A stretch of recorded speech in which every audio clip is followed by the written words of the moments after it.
గట్టిగా తడుపుకోవాలి. ఈ మిశ్రమంలో ఏంటిమేంటి ఉన్నాయంటే ఉల్లిగడ్డలు, కొత్తిమీర, పుదీనా, శనగపిండి, బియ్యం పిండి అన్నీ ఉన్నాయి. ఆనియన్స్ ని చాలా గట్టిగా పిసకడం వల్ల అందులో నుంచి వచ్చిన నీటితో ఈ మిశ్రమాన్ని ఫస్ట్ గట్టిగా కలుపుకొని దానికి తగినంత ఉప్పు వేసుకొని ఇవంతా పిండి వేసుకొని బాగా కలుపుకుంటే ఇట్లా అవుతుంది పకోడీ. ఇది ఇప్పుడు మనం నూనెలో వేసుకుందాం. నూనె కాగిందా లేదా అని ఒకసారి చెక్ చేసుకుందాం. నూనె బాగానే కాగింది. ఇట్లా చిన్న చిన్నగా వేసుకుంటే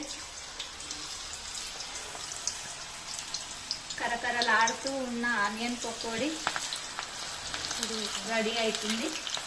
దీని పక్కల ఇప్పుడు బెంగళూరులో వాతావరణం ఎట్లా ఉందంటే చాలా చల్లగా ఉంది. పక్కన కాఫీ వేసుకొని పకోడీ తిని అబ్బా ఆ సంతోషమే చెప్పలేము.